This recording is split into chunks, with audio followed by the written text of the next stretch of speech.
Welcome to crime diaries. ఈ వారం మన guest one of the best investigation officer in Prakasam district. పేరు రాంబాబు గారు, circle inspector of police, Ongole rural. Rambabu గారు Ongole rural police స్టేషన్లో పనిచేసే సమయంలో చేమకుర్తుల జంట హత్య కేసులతో కావచ్చు, లేదా మ్యాట్రిమోనీ కేసులు కావచ్చు, లేదా సెల్ ఫోన్లు పోతే పోలీస్ స్టేషన్ సాధారణంగా కేసులు తీసుకోరు. కానీ ప్రకాశం జిల్లా పోలీసులు మాత్రం మొట్టమొదటిసారిగా సెల్ ఫోన్ పోయిందని కంప్లైంట్ ఇస్తే వెంటనే వాళ్ళ కేసు రిజిస్టర్ చేయడంతో పాటు సెల్ ఫోన్ రికవర్ చేసి వాళ్ళకి ఇవ్వడం అనేది కొత్త ఒరవడి శ్రీకారం చుట్టారు. ప్రకాశం జిల్లా ఎస్పీగా వచ్చిన మల్లికా గారి ఆదేశాలతో ప్రకాశం జిల్లా పోలీసులు సెల్ ఫోన్ మీద కూడా కేసులు రిజిస్టర్ చేయడం, దానికి అనుగుణంగానే రాంబాబు గారు కూడా ఫోన్ పోయిందంటేనే కేసు రిజిస్టర్ చేయడం కాకుండా వాళ్ళకి ఫోన్ తిరిగి ఇప్పించడం వెనక ఉద్దేశం ఏంటో కూడా ఆయన తెలుసుకుంది. రాంబాబు గారు నమస్తే అండి. నమస్కారం. సాధారణంగా సెల్ ఫోన్ పోయింది అనగానే పోలీస్ స్టేషన్కి పోతే ఎక్కడ పోగొట్టుకున్నావో, ఎందుకు పోగొట్టుకున్నావో, లేదా పోయిందా లేదా చెడిపోయింది నువ్వే ఫాల్స్ కంప్లైంట్ ఇస్తున్నావు అని పంపించే ఈ టైంలో మీ జిల్లా పోలీసులు మాత్రం సెల్ ఫోన్ పోయిందంటేనే కంప్లైంట్ రిజిస్టర్ చేసుకుంటున్నారు. కంప్లైంట్ రిజిస్టర్ చేయడమే కాకుండా వాళ్ళకి సెల్ ఫోన్ తీసుకొచ్చి కూడా ఇవ్వడం అనేది కొత్త ఒరవడికి తీసుకొచ్చారు. అంటే మేడం యొక్క సూపర్విజన్ జరుగుతుంది. దాంట్లో సెల్ ఫోన్ ఇవ్వడంలో వల్ల, పోయిన సెల్ ఫోన్ దొరికిన వల్ల ఆ బాధితుల్లో చాలా ఆనందం ఉంటుంది. అంటే వాళ్ళకి సంబంధించిన డేటా అంతా అందులో ఉంటుంది. సెల్ ఫోన్ అనేది తక్కువ కాస్ట్ అయినా వాళ్ళకి ఇన్ఫర్మేషన్ అంతా ఉంటుంది కాబట్టి వాళ్ళు చాలా హ్యాపీ ఫీల్ అవుతారు. కానీ సెల్ ఫోన్ దొరకడం వల్ల మీకు డిపార్ట్మెంట్కి కూడా ఇంకొక ఇన్ఫర్మేషన్ ఇంకొకటి దొరుకుతుంటుంది. అది రివీల్ చేసే ముందు చేమకుర్తుల జంట హత్య కేసులు కానీ, మ్యాట్రిమోనీ కేసులు, దాన్ని ఎలా బ్రేక్ తీసుకొచ్చారు? అంటే మేడం కూడా ఇన్వెస్టిగేషన్ ఆఫీసర్లో నెంబర్ 1 అంటూ మీకు చెప్పడం, అంటే ఇన్వెస్టిగేషన్ చేయడం అనేది అందరికీ ప్యాషన్ ఉంటుంది. కానీ ఆ ఇన్వెస్టిగేషన్ బ్యూటీ ఏంటంటే చేమకుర్తి గ్రానైట్ల విషయంలో కానీ, లేదా మ్యాట్రిమోనీ కేసుల్లో ఆ ఇన్వెస్టిగేషన్ బ్యూటీ చెప్పే ముందు రాంబాబు గారి కుటుంబ నేపథ్యం, రాంబాబు గారు ఎందుకు పోలీస్ అవ్వాలనుకున్నారు సత్యం? 2000కి డిగ్రీ కంప్లీటెడ్ అండి. 2000 ఇయర్కి నాది డిగ్రీ కంప్లీటెడ్. ఆ తర్వాత నేను బేసిక్గా ఫస్ట్ నుంచి కొద్దిగా స్పోర్ట్స్ అంటే ఇంట్రెస్ట్, ఆ స్పోర్ట్స్ యాక్టివిటీస్లో ఉండేవాడిని. 2000 అయిపోగానే పోలీస్ డిపార్ట్మెంట్ నోటిఫికేషన్ రావడం. ఫాదర్ మదర్ ఏం చేస్తారు? మాది పాలపర్రు విలేజ్, పెదనదిపాడు మండలం అండి, గుంటూరు జిల్లా. ఫాదరు మదర్ కూడా కూలి పనులే చేసేవాళ్ళండి, పేద కుటుంబం. 2000 డిగ్రీ కంప్లీట్ చేసుకున్న తర్వాత పోలీస్ నోటిఫికేషన్ పడింది, కానిస్టేబుల్ నోటిఫికేషన్ పడింది ఫస్ట్. ఆ నోటిఫికేషన్లో నేను అప్లై చేయటం, దాంట్లో ఏపీఎస్పీ కానిస్టేబుల్గా సెలెక్ట్ అయ్యాను. తర్వాత ఆ ట్రైనింగ్ కంప్లీట్ అవ్వగానే మళ్ళీ గ్రేహౌండ్స్కి వెళ్ళానండి, జూనియర్ కమాండోగా. అక్కడ ట్రైనింగ్ కంప్లీట్ అవ్వగానే, అంటే ఆ ట్రైనింగ్లో జరుగుతూ ఉండగానే ఎస్ఐ నోటిఫికేషన్ రిలీజ్ అయింది. దాంట్లో ఆర్మడ్ రిజర్వ్కి ఆర్ఎస్ఐగా సెలెక్ట్ అయ్యాను. ఆ ట్రైనింగ్ లేదు, ఫస్ట్ ఏపీఎస్పీ కానిస్టేబుల్, తర్వాత మళ్ళా ఏఆర్ ఆర్ఎస్ఐగా సెలెక్ట్ అయ్యాను. ఆ ట్రైనింగ్ కంప్లీట్ అయిన 2003 నవంబర్కి జిల్లాకు వచ్చాను, ప్రకాశం జిల్లాకి. ఓకే. అప్పటి నుంచి ఆర్ఎస్ఐగా ఇక్కడ విధులు నిర్వహించడం జరిగింది. ఇది నా ప్రస్థానం అండి.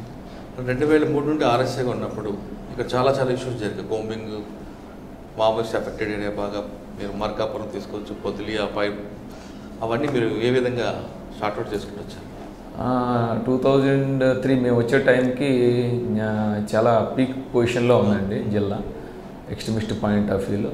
మా డ్యూటీలో భాగంగా మేము మెంబర్ ఆఫ్ కూంబింగ్స్ చేయటం జరిగింది. చాలా ఎక్స్చేంజ్ ఆఫ్ ఫైర్స్ కూడా జరగటం జరిగింది. అంటే మీ సర్వీస్లో ఫస్ట్ ఎక్స్చేంజ్ ఆఫ్ ఫైర్ చెప్పండి, ఫస్ట్ అండ్ బెస్ట్. మర్రివేముల అని ఒక ఎన్కౌంటర్ జరిగింది. ఆ ఎక్స్చేంజ్ బాలసుబ్రహ్మణ్యం గారు, ఎస్పీ, అప్పుడు ఎస్పీ గారు బాలసుబ్రహ్మణ్యం సార్. మర్రివేముల ఇన్సిడెంట్ ఒకటి, ఆ exchange of fire very important.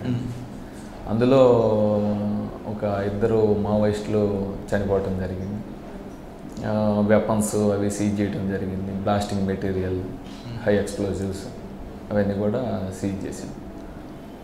దాని తర్వాత కూడా మళ్ళా నక్సల్ లైట్స్ సైడ్ నుంచి చాలామంది కూడా సరెండర్ అవ్వటం అవన్నీ జరిగాయి. లడ్డా గారి టైంలో మీరు ఎక్కడున్నారు? లడ్డా సార్ టైంలో కూడా ఇక్కడే ఉన్నాను, ఇదే జిల్లాలో స్పెషల్ పార్టీలో పనిచేస్తున్నాను. ఆ రోజు జరిగినప్పుడు మీరు ఎక్కడున్నారు? అది జరిగినప్పుడు మేము ఫీల్డ్లో ఉన్నాను, ఫారెస్ట్లో ఉన్నాం. ఆ తర్వాత ఒక 3 డేస్కి ఫారెస్ట్ నుంచి వచ్చాను. అది ఎలా జరిగినప్పుడు మీరు ఫారెస్ట్లో ఓకే, అది జరిగిన 3 డేస్. అంటే ఆ ఇన్సిడెంట్ ఫారెస్ట్లో ఒక ఇష్యూ జరగబోతుందని మీకు ఇన్ఫర్మేషన్ రావడంతో అటు వెళ్ళంటున్నారు కోంబింగ్ కోసం. కాదండి, జనరల్గా అది ఒక 7 days టాస్క్ మాకు. 7 days టాస్క్లో భాగంగా వెళ్ళాము. వెళ్ళిన 3 daysకి ఇక్కడ ఇన్సిడెంట్ జరిగిందని తెలిసింది.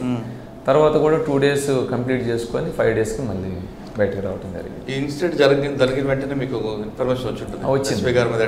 వచ్చిందండి. మరి రివెంజ్ తీసుకుందాం అనుకున్నారు అక్కడ? రివెంజ్ అంటే ఇప్పుడు వీళ్ళు ఇక్కడి నుంచి వెళ్ళిన తర్వాత ఎటు వెళ్తారు ఏంటి అనే దాని మీద మనం గూగుల్ మ్యాప్ మీద మనం స్టడీ చేయటం, మనకి ఛాన్సెస్ ఎటు ఉండొచ్చు అనేది, ఎవరు చేసి ఉంటారు అనేది ఆ ఫీల్డ్లో ఉన్నప్పుడు మనం ఒక ప్రణాళిక రచించుకొని ప్రయత్నం అయితే చేసాం. దొరికారు వాళ్ళు ఎవరైనా? అప్పుడు ఆ టైంలో ఏం లేదండి, దొరకలేదు. అక్కడ తర్వాత ఇంకా మీకు బాగా గుర్తుండిపోయిన కోంబింగ్ చెప్పండి. తర్వాత అక్కడ దోర్నాల పోలీస్ స్టేషన్ లిమిట్స్లో, దోర్నాల పోలీస్ స్టేషన్ లిమిట్స్లో ఒక రివర్ ఒకటి ఉందండి, 888 గండివాగ్ అని ఉంది. ఆ ఏరియాలో ఒక ఎక్స్చేంజ్ అఫైర్ జరిగింది. అది కూడా ఇంపార్టెంట్. తర్వాత అక్కడ ఒక బ్లాస్టింగ్ కూడా చేయటం జరిగింది మా మీద. ఒక ల్యాండ్ మైన్స్ 5 పెట్టారు, 3 ల్యాండ్ మైన్స్ బ్లాస్ట్ అయింది మేము వచ్చేటువంటి రూట్లో. అది వెరీ ఇంపార్టెంట్. అది లక్కీలీ ఏంటంటే మేము ఎప్పుడు ఆ ఏరియాకి వెళ్ళినా కానీ అప్పుడు పర్టికులర్గా ఆ టైంకి వెళ్ళినప్పుడు చాలా వేరియేషన్స్ గమనించాం. వాతావరణం అంతా అక్కడ డిఫరెంట్గా ఉంది, మరి న్యాచురల్గా లేదు, ఇన్యాచురల్గా ఉందన్నమాట. దాంతో ఇన్యాచురల్ ఏంటంటే మనం కూంబింగ్కి వెళ్ళేటప్పుడు ఆ చెట్లు కొండ వ్యూకి అడ్డు లేకుండా కట్ చేసి దాన్ని వంచేసి ఉన్నారు. ఆ రూట్ చూస్తే మామూలుగా అయితే ఆ హిలాక్ ఆ కొండ దగ్గర నుంచి చూస్తే ఆ చెట్లు అడ్డం ఉంటే ఆ రోడ్డు కనపడదు. కానీ ఆ రూట్లో వస్తూ ఉంటే చెట్లన్నీ కూడా నరికేసి ఉంది, వంచేసి ఉన్నారు. అంటే వాటిని తీసుకెళ్ళలేదు, అది అవసరమైన వాళ్ళు వాటిని తీసుకెళ్ళాలి. అది ఫస్ట్ డౌట్ వచ్చింది. తర్వాత ఎప్పుడన్నా అక్కడ తాండకు సంబంధించినటువంటి పబ్లిక్ కనపడేవాళ్ళండి, అది మనకి ఎవరో కూడా కనిపించట్లేదు. దాంతో కొంచెం డీ రూట్ తీసుకున్నాం. అంటే యాజ్ యూజువల్గా పోయే రూట్ కాకుండా ఇంకో డీ రూట్ తీసుకొని ఆ సబ్ రూట్లో వెళ్ళేటప్పుడు వాళ్ళు దూరంగా ఉన్నటువంటి వ్యూ ఏంటంటే వచ్చేసారు అనే భావన వాళ్ళకి, అంటే ఆ రూట్కి ఆ పాయింట్కి వచ్చేసాము అనుకొని బ్లాస్ట్ చేశారు. అంటే వాళ్ళు చూసినప్పుడు ఆ రూట్కి వచ్చినట్టే ఉంది కానీ అవతల వైపు ఉన్నామనేది వాళ్ళు గమనించుకోలేకపోయారు. అదే ఒక ఎక్స్పీరియన్స్. బ్లాస్టింగ్ కూడా సరౌండింగ్ సుమారు ఒక 50 yards చుట్టుకొలత మొత్తం కూడా బ్లాస్ట్ అయిపోయింది. అది అక్కడి నుంచి మళ్ళీ మేము కూంబింగ్ భాగంగా కొన్ని ఎక్సర్సైజ్ చేయడం జరిగింది. ఆర్ఎస్ఐకి ఇంకా ఎంతకాలం పనిచేస్తారు? 2003 నుంచి ఈ జిల్లాలో 2002 బ్యాచ్ నేను. 2003 నుండి 2011 ఫిబ్రవరి వరకు చేసామండి. ఫిబ్రవరి మంత్ వరకు ఆర్ఎస్ఐగానే చేస్తున్నాను. తర్వాత ఎప్పుడు వచ్చారు సివిల్లోకి? 2011 నేను మళ్ళీ కన్వర్షన్ అయ్యానండి ఎస్ఐగా. 2011 నవంబర్ నుండి ఎస్ఐగా పనిచేశాను ఇదే జిల్లాలో, ప్రకాశంలో. కన్వర్షన్ అయిన తర్వాత లా అండ్ ఆర్డర్ సంబంధించిన చార్జ్ షీట్ విషయంలో కానీ కేసుల విషయంలో అదొక ఇబ్బంది అనిపించిందా? లేదు లేదండి, law and order different, armed రిజర్వ్లో జాబ్ డిఫరెంట్. ఇక్కడికి వచ్చిన తర్వాత సీనియర్స్ దగ్గర మేము అన్నీ నేర్చుకోవటం జరిగింది. ఆర్ఎస్ఐగా ఉన్నప్పుడు కూడా అప్పుడప్పుడు లా అండ్ ఆర్డర్ ఆఫీసర్స్తో కూర్చొని మాట్లాడటం, పీపీ గారి దగ్గర కూర్చొని మాట్లాడటం, ఇవన్నీ కొంత నాకు నేను బిఫోర్ కొంత నాలెడ్జ్ గెయిన్ చేయడం జరిగింది. పైపచ్చి కన్వర్షన్కి వెళ్ళాలని ఒక ఆలోచన కూడా ఉంది కాబట్టి దాని మీద దృష్టి పెట్టడం జరిగింది. సార్ మీరు సివిల్లోకి వచ్చాక ఫస్ట్ ఎస్పీ ఎవరండి? నేను ఫస్ట్ వచ్చినప్పుడు మనీష్ సిన్హా సారు ఓఎస్డి అండి, మార్కాపురం ఓఎస్డిగా ఉన్నారు. చారు సిన్హా మేడం గారు ఎస్పీగా ఉన్నారు. సూపర్. చారు సిన్హా మేడం గారు ఎస్పీగా. ఆవిడ దగ్గర ఏం నేర్చుకున్నారు? ఆవిడ దగ్గర ఏం నేర్చుకున్నారు? మేడం గారి దగ్గర ఆమె వెరీ డిసిప్లైన్ మేడం గారు అండ్ ఎక్కువ మాట్లాడరు. ఇన్స్ట్రక్షన్స్ కూడా క్లుప్తంగా షార్ట్అవుట్లో చెప్పేస్తారు. అంటే తక్కువ కాలం ఉన్నాం మేము వచ్చిన ఒక 7-6 monthsకి మేడం గారు ట్రాన్స్ఫర్ అయ్యారు. డైరెక్ట్ ఇంటరాక్షన్ కొద్దిగా తక్కువ ఉండేదండి. మహేష్ చంద్ర సారు మనీష్ కుమార్ సిన్హా సారుతో ఇంటరాక్షన్ ఎక్కువ ఉండేది, అంటే ఓఎస్డి కాబట్టి. తర్వాత ఫస్ట్ పోస్టింగ్ ఎక్కడండి? ఎస్ఐగా first posting Tadivaripalli police station, Tarlubadu. ఇప్పుడు తర్లుబాడు పోలీస్ స్టేషన్గా అది నామకరణం వచ్చింది. అంతకుముందు తర్లుబాడుని టీవీ పల్లి అనేవాడు. ఆ పోలీస్ స్టేషన్ పనిచేసి లేదు, అది బాగా విలేజ్ వాతావరణం, మండలు బాగా పల్లెటూరు లాగే ఉంటుందండి. అది అక్కడ ఘాట్ ఒకటి ఉంది. ఆ ప్రీవియస్ పాతకాలం రోజుల్లో ఆ ఘాట్లో రాబరీస్, డెకాయిటీస్ జరిగాయి కాబట్టి ఆ పోలీస్ స్టేషన్ ఏర్పాటు చేశారు. కాబట్టి పెద్ద క్రైమ్ ఏమి ఉండేది కాదు. యూజువల్గా ఏదన్నా చిన్న ఏమండి సర్కిల్ వచ్చేసి Podili circle, Darsi sub division Podili circle. ఆ పోలీస్ స్టేషన్ 7 months పనిచేశాను. అంతా చిన్న చిన్న ఘర్షణ కేసులు, హట్ కేసులు, మ్యాట్రిమోనీ, వైఫ్ అండ్ హస్బెండ్ అలా. అక్కడ నుంచి చీరాల రూరల్ అండి, ఈపురపాలెం పోలీస్ స్టేషన్ అంటారు, అక్కడికి వచ్చాను. అక్కడ 2 years 9 months చేశాను. అక్కడ మీకు బాగా గుర్తుండిపోయిన కేసు అక్కడ నేను సబ్ డివిజన్ స్క్వాడ్గా కూడా చేశానండి. Crime sub division squad. అప్పుడు నరహరి డిఎస్పీ గారు ఉన్నారు, ఇప్పుడు రిటైర్డ్ అయ్యారు అడిషనల్ ఎస్పీగా. ఆయన ఉన్నారు డిఎస్పీగా. ఆయన ఆధ్వర్యంలో క్రైమ్ వర్క్ చేయటం జరిగింది. Crime sub divisional team lead చేసాం. నెంబర్ ఆఫ్ కేసెస్ డిటెక్ట్ చేయడం జరిగింది. అందులో మీకు గుర్తుండిపోయిన కేసు ఉందా? అంటే ఎలాంటి క్లూ లేని కేసులో దానికి బ్రేక్ త్రూ తీసుకొచ్చి? అంటే దాంట్లో వచ్చేసి ప్యూర్లీ ప్రాపర్టీ అఫెన్సెస్ చేసామండి. ఒక టోటల్ సబ్ డివిజన్లో ఉన్నటువంటి ఓల్డ్ పెండెన్సీ కేసెస్ అని చెప్పేసి ఒక 6 cases తీయటం జరిగింది. దాని మీద వర్కౌట్ చేయటం జరిగింది. కొంత ఆ టైంలో ఉన్నటువంటి ఐటీ సపోర్ట్ తీసుకొని చేస్తే 7 casesలో 5 cases డిటెక్ట్ చేసాం. సుమారుగా ఒక 1 kg గోల్డ్ రికవరీ చేసాం. అది ఒకటి. ఆ కేసుల్లోనే మీకు బాగా గుర్తుండిపోయే మెమొరబుల్ కేస్ స్టడీ చెప్పారు? ఒక హెచ్బి జరుగుతుందండి ఇంట్లో. నైట్ హెచ్బి జరుగుతుంది. ఇంట్లో ఎవరు ఉండరు, ఊరు వెళ్తారు. 7 days గ్యాప్లో జరుగుతుంది. ఆ 7 daysలో కూడా ఏ టైంలో జరిగిందో కూడా ఇన్మేట్స్ చెప్పలేరు. మన దగ్గర ఆ 7 days సంబంధించి ఎవరు వచ్చారు ఏంటి అనేది మన ఇన్వెస్టిగేషన్లో మన క్లూస్ తెచ్చుకోవాలి. ఏదన్నా ఒకరోజు ఈరోజు రాత్రి పోయారు మార్నింగ్ కంటే 24 hours మనం దాని మీద ఐటీ సపోర్ట్ తీసుకొని వర్కౌట్ చేయొచ్చు. 7 days అనేసరికి కొద్దిగా కష్టసాధ్యం అనమాట. అది ఏ క్లూ కూడా లేదు. దట్టు రైల్వే స్టేషన్కి కూడా కొంచెం దగ్గర ఆ ప్లేస్. సో ఆ కేసు డిటెక్ట్ చేయటం అనేది దాంట్లో మాకు ఎలాంటి క్లూ లేకుండా వాళ్ళు ట్రైన్ దిగినటువంటి ప్లేసెస్లో కూడా ఎలాంటి సీసీ ఫుటేజ్ కానీ అలాంటిది కూడా ఏం లేవు. ఉన్న దాంట్లోనే సోర్సు ఫీల్డ్ లెవెల్లోకి వెళ్ళి ఇన్ఫార్మర్స్ ద్వారా కష్టపడి ఇన్ఫార్మర్స్ ద్వారా 1 by 1 ఎవరు వచ్చి ఉండొచ్చు అనే దాని మీద వాళ్ళు అసలు ఆ టైంకి ఒక 27 members మనం ఐడెంటిఫై చేసుకొని వాళ్ళల్లో ఎవరు రావడానికి ఛాన్స్ ఉండిద్దని చెప్పేసి పూర్తిగా 1 month దాన్ని స్టడీ చేసి వాళ్ళని ఎగ్జామిన్ చేసుకుంటూ వచ్చినప్పుడు మనం ఆ కేసుని డిటెక్ట్ చేయడం జరిగింది. వీళ్ళు కూడా ప్రాపర్టీ అఫెండర్స్ వెరీ ఇంటెలెక్చువల్గా ఉంటారండి. వాళ్ళు ఒక ఆఫీసరు వాళ్ళు పట్టుకున్నారు అంటే, ఒక అఫెన్స్ ఒక చోట చేశారు అంటే ఆ ఏరియాలో ఎలాంటి అధికారం ఉన్నాడు, వాళ్ళకి క్రైమ్ నాలెడ్జ్ ఉందా, అసలు వాళ్ళ యొక్క పనితనం ఎలా ఉంటుందని ముందుగానే వాళ్ళు క్యాలిక్యులేట్ చేసుకుంటారు. ఆ ఏరియాలో అఫెన్స్ జరిగింది అని అంటే ఖచ్చితంగా ఆ పోలీసులే వస్తే మనం ఎలా ఎస్కేప్ అవ్వాలనే దాని మీద వాళ్ళు ఒక ప్రణాళిక రచించుకుంటారు. మనం వాళ్ళని పట్టుకున్నప్పుడు కూడా ఇదన్న అనుమానంతో వీళ్ళు ఇంటరాగేట్ చేస్తున్నారా, ఎగ్జామిన్ చేస్తున్నారా మనల్ని, లేకపోతే మనమే చేసామనేది వీళ్ళకి తెలిసిపోయిందా అనేది వాళ్ళు ముందు మనల్ని స్టడీ చేస్తారండి దొంగలు. అట్లాంటప్పుడు ఏంటంటే మనం వాళ్ళకి పూర్తిగా పోలీసులకి మొత్తం కూడా స్టడీ చేయడం జరిగింది. ఈ కేసు మొత్తం కూడా మనం ఎటు నుంచి వచ్చాము, ఎలా చేసాము, ఎలా వెళ్ళాము అనేది మొత్తం వాళ్ళ నోటీస్లోకి వచ్చింది అనేది వాళ్ళకి మనం అర్థం అయ్యి అవ్వనట్టు చెప్పాలి. అప్పుడు ఆటోమేటిక్గా ఇబ్బంది లేకుండా బ్రేక్ అయిపోతారు. రికవరీ కూడా ఈజీ. లేదు మనం ఏదో గాల్లో తుపాకీలాగా పేలిస్తే చెప్పడు. లేదు, అసలు ఇప్పుడు కొంతమంది ఎంత ఇంట్రాగేషన్ చేసినా చెప్పరండి, తరువుగా ఎంత ఇంట్రాగేషన్. ఈ టైప్ ఆఫ్ మైండ్ ఉన్న ఎవరండి బ్యాచ్ ఎవరు ఏదండి? ఇప్పుడు మీరు చెప్పిన వాళ్ళు పాముల బై క్యాస్ట్, విజయవాడ అవతల ఒక విలేజ్, కృష్ణా జిల్లా వస్తుంది, వాళ్ళు చేశారండి. వాళ్ళందరూ కూడా ఫ్యామిలీ మెంబర్స్. వాళ్ళంతాను 7 members ఉన్నారు. ఒక 5 members మీద షీట్స్ కూడా ఉన్నాయి, సస్పెక్ట్ షీట్స్.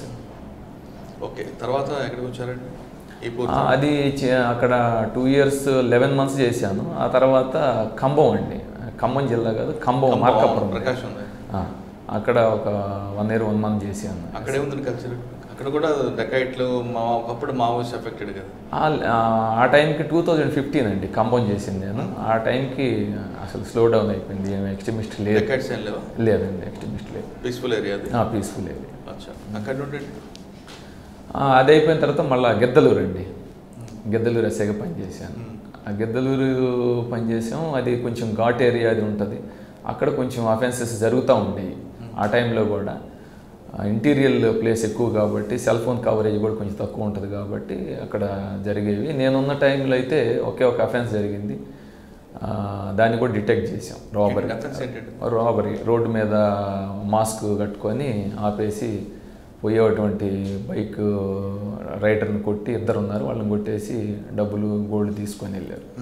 ఆ కేసును కూడా వితిన్ ఒక 10 daysలో రికవరీ చేయడం. సార్, గిద్దలూరులో మీరు చెప్పిన రాబరీ కాకుండా కల్తీ సారా తయారవడం, ఒక రౌడీజం, ఒక ఆర్గనైజ్ క్రైమ్ జరుగుతుంటుంది, దాన్ని బ్రేక్ చేశారు. అంటే ఆ టైంలో ఇంటీరియల్ ప్లేసెస్లో, తాండాస్లో, మరీ ఇంటీరియల్ ప్లేస్లో ఈ లిక్కర్ అనేది జరుగుతూ ఉండేదండి. ఎక్కువగా ఆ టైంలో దాని మీద ఫోకస్ చేయలే వాస్తవంగా అయితే. ఇప్పుడైతే పూర్తిగా అసలు రోజువారీ ఎన్ఫోర్స్మెంట్ ఉంది. ఆ రోజున ఆ ఇన్స్ట్రక్షన్స్ కూడా అలా లేవు. మన దృష్టికి వస్తే చేసేవాళ్ళం, కానీ దాని మీదే పని కట్టుకొని వెళ్ళిన సందర్భం అయితే ఆ టైంలో లేదండి. మీరు గిద్దలూరు తర్వాత అండి? గిద్దలూరు తర్వాత పొదిలి వచ్చాను. అక్కడ తిరుగుతున్నారు మీరు, ఖమ్మం, గిద్దలూరు. పొదిలి ఎస్ఐగా పనిచేశాను.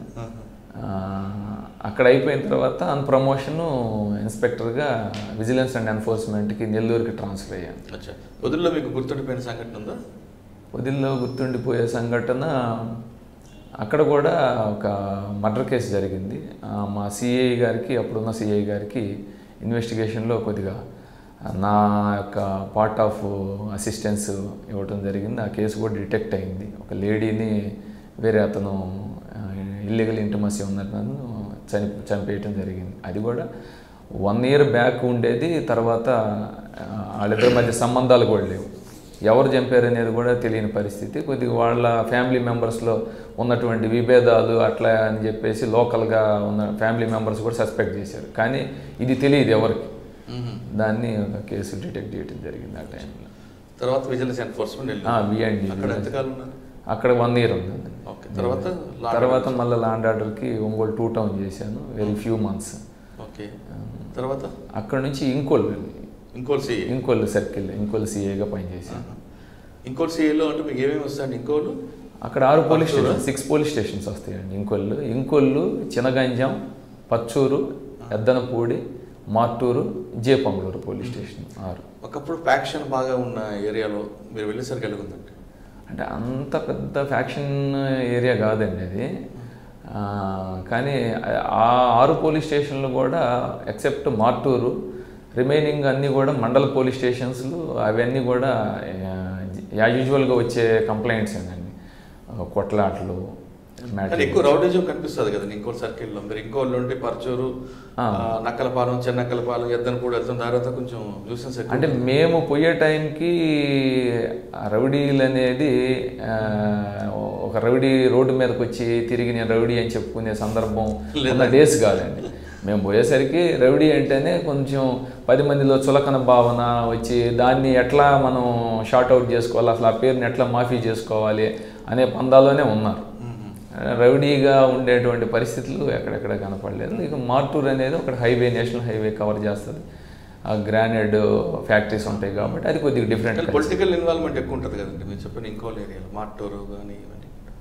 పొలిటికల్ ఉంటుందండి, ఉన్నా కంప్లైంట్కి పొలిటికల్ ప్రెజర్ ఉంటుంది, అక్యూజ్డ్కి పొలిటికల్ ప్రెజర్ ఉంటుంది, పొలిటికల్ ఇన్ఫ్లుయెన్స్ ఉంటుంది. అంటే అక్కడ ఉన్న పొలిటికల్ సిచ్యువేషన్ ఉన్నప్పటికీ మనకి చెప్పేది ఏంటంటే ఏది న్యాయం ఉంటే అదే చేయమంటారు. ఒకవేళ ఏదన్నా వాళ్ళకి ఫేవరిజం చేయమన్నా కానీ మేమైతే యాజ్ ఫర్లా చేయటమే. కానీ ఇంకోల్ సర్కిల్లో మీకు బాగా గుర్తుండిపోయిన ఇష్యూస్ ఉన్నాయా? ఇంకోల్ సర్కిల్ అక్కడ కూడా నేను వెళ్ళిన తర్వాత ఒక గ్రేవ్ ఒకటి ఉందండి. గ్రేవ్ అంటే సిఏ ఇన్స్పెక్టర్ ర్యాంకు, పై అధికారులు ఇన్వెస్టిగేషన్ చేసేటువంటి HB house break by night జరిగింది. దాన్ని నేను వెళ్ళిన ఒక 6 monthsకి అది డిటెక్ట్ అయింది. ఆ కేసు వచ్చిందండి. అది కూడా క్లూలెస్ అండి. అతను ముద్దాయిలు ఏం చేస్తారంటే వాస్తవంగా వాళ్ళు ట్రైన్ యూజ్ చేసుకొని ట్రైన్ లొకాలిటీ, ట్రైన్ దగ్గర ఉన్నటువంటి ఏరియాలో చేస్తారు అఫెన్సెస్. కానీ అక్కడ ఆ టైంకి ఏంటంటే ఈ టొబాకో తర్వాత కాటను ఎక్కువగా ఉంటుంది. వాళ్ళతో వస్తారు, వాళ్ళ ఫ్రెండ్స్తో వాళ్ళతో వస్తారు. వాళ్ళతో వచ్చేసి మనకి ఇంకొల్లు దగ్గర అయ్యేసరికి అక్కడ ఒక 3 days స్టే చేసి వాళ్ళతో పాటు ఉండి ఇక్కడ ఈ హౌస్ని రెక్కీ చేసి చేస్తారండి. అది మనం ఎవరు కొత్త వ్యక్తులు వచ్చారు అనే దాని మీద ఎందుకంటే అది పల్లెటూరుకి రావాలి అని అంటే ఒక టార్గెట్ ఓరియంటెడే రావాలి. అక్కడికి వచ్చి అబ్జర్వ్ చేసుకొని చేయాలి. Railway station area, bus stand area దగ్గరలో ఉన్నటువంటి ఏంటంటే వచ్చేస్తారు, ఏ హౌస్ చూసుకుంటారు, టప్పన కొట్టేస్తారు. పల్లెటూరులో వచ్చారు అని అంటే దానికి ముందు ఖచ్చితంగా రక్కీ జరగాలి. దీంట్లో భాగంగా కూడా వాళ్ళు ముందుగా వచ్చి రక్కీ చేసుకొని పోవటం జరిగింది.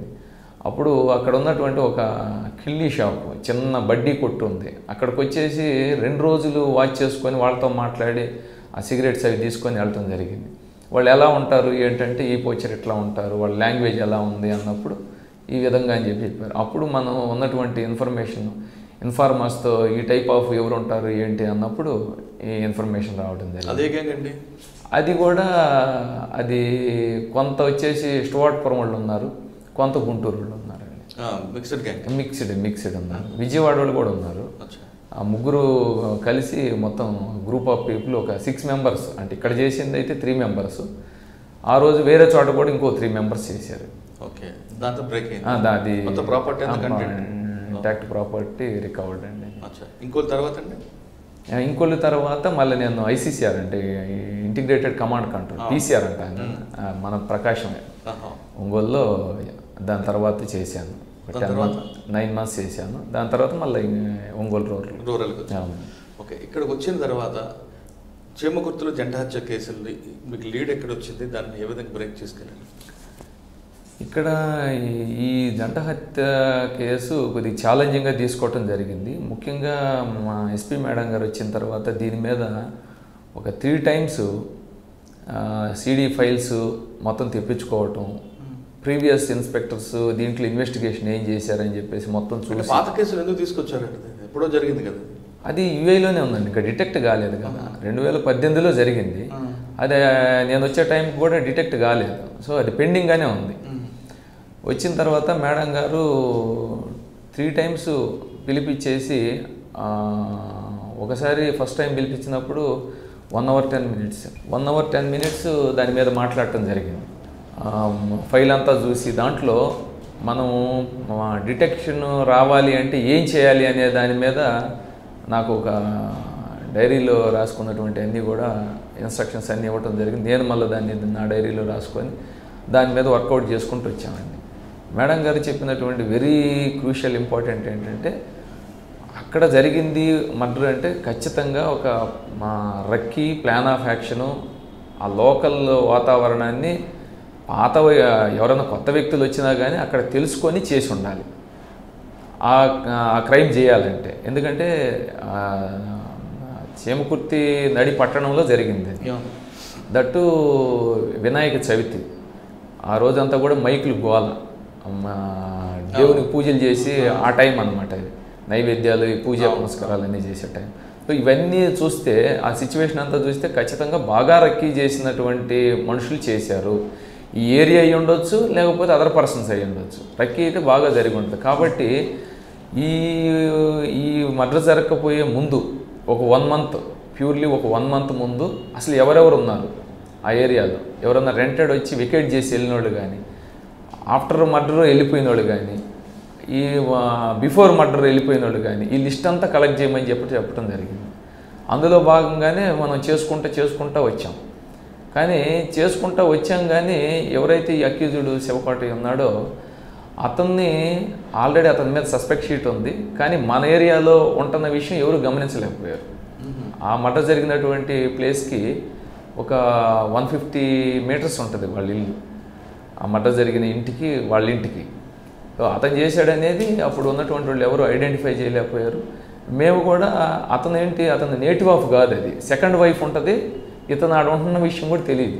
అతను బేసిక్గా కందుకూరు, అక్కడ షీట్ ఉంది, అక్కడ ఉంటున్నారు అని అనుకున్నారు. ఇక్కడ సెకండ్ ఫ్యామిలీతో ఉంటున్నాడు అనే విషయం తెలియదు ఎవరికి కూడా. సో ఈ పరిస్థితుల్లో మనకి టంగుటూరు డబుల్ మర్డర్ జరిగింది. మన సింగరాయకొండ టంగుటూరు పోలీస్ స్టేషన్ లిమిట్స్లో డబుల్ మర్డర్ జరిగింది. అందులో నేను కూడా one of the team member, మా డిఎస్పీ గారు ఇన్వెస్టిగేషన్ ఆఫీసర్. దాంట్లో మినిట్ టు మినిట్ మేడం గారు పర్యవేక్షణ ఇన్స్ట్రక్షన్స్ ఇవ్వటం జరుగుతూ ఉంది.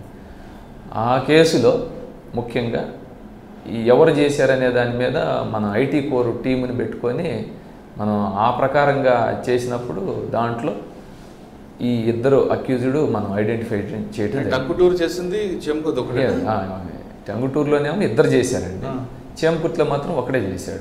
వీడు కూడా ఉన్నాడు అందులో. ఇక్కడ చేసిన A1 అక్కడ చేసింది అనమాట. అక్కడే ఇక్కడ చేసిన A1 అక్కడ అక్యూజ్డ్, హోల్ అండ్ సోల్ మొత్తం అతనే చేశాడు. అప్పుడు ఇక్కడ మనకు టంగుటూరు కేసులో దొరికినప్పుడు వాళ్ళకి తెలిసిపోయింది, పోలీసులకి అర్థమైపోయింది మనం చేసేసాం అనేది వాళ్ళకి తెలిసిపోయింది. తెలిసినప్పుడు ఇంకా మనం దగ్గర ఉన్నటువంటి క్లూస్ ప్రకారం అడుగుతున్నప్పుడు వాడు చేసింది అని చెప్పేశాడు. మనకి ఇక్కడ డబుల్ మర్డర్లు చేసింది చెప్పాడు. దానికి ముందు కూడా 2 అఫెన్స్లు చేశాడండి. ఒంటరిగా ఉన్నటువంటి లేడీ, ఒక ఆమె బట్టల షాప్ ఉంటుంది, ఆ షాప్లోకి వెళ్తాడు, టీషర్ట్ కావాలని అంటాడు, లోపలికి వెళ్తాడు. ఆమె వెళ్తా ఉంటే వెనక నుంచి హ్యామర్తో కొడతాడు, గోల్డ్ ఆర్నమెంట్స్ తీసుకెళ్ళిపోతాడు. ఆ కేసు సేమ్. దాని తర్వాత కింద కొడుకు కోడలు ఉంటారు, పైన పెద్దోళ్ళు ఉంటారు, వాళ్ళ తల్లిదండ్రులు ఉంటారు పై పోర్షన్లో. అక్కడ కూడా వాళ్ళు ఎవరూ లేనప్పుడు చూసుకొని ఆ ఇంట్లోకి వెళ్ళి ఆమెనట్టు ఒక లేడీని అడ్రస్ అడుగుతూ మంచినీళ్ళు ఇవ్వమ్మా అంటూ ఆమెను కొడతాడు. ఆ 2 కేసులు, ఇది 3 డిటెక్ట్ అయ్యింది. చేమకుర్తిలో డబుల్ మర్డర్ ఎవరండి, వాళ్ళు ఎలా చేశాడు అంటే ఇప్పుడు వాడు ఏంటంటే టార్గెట్ చేసుకుంది ఏంటంటే ఎవరు ఎలోన్గా ఉంటారనేది చూసుకున్నాడండి. చూసుకొని ఎలోన్గా ఉండాలి అంటే వాడికి ఎక్కడ దొరకలేదు అతను చెప్పినటువంటి దాని ప్రకారం. మన ఇన్వెస్టిగేషన్ ఫైండింగ్స్లో వీళ్ళు ఒక షాప్ అద్దెకి తీసుకుంటారు, ఆ షాపు ఓను, ఇల్లు మాత్రం అద్దెకి తీసుకుంటారు. ఆ లేడీ ఒకటి ఆమె 8 వరకు షాప్ దగ్గర ఉండి రాత్రికి ఇంటికి వస్తుంది. ఆయన వచ్చేసి వాళ్ళ హస్బెండ్ వచ్చేసి అరౌండ్ 9:30 అట్లా షాప్ క్లోజ్ చేసుకొని 10 కల్లా ఇంటికి వస్తాడు.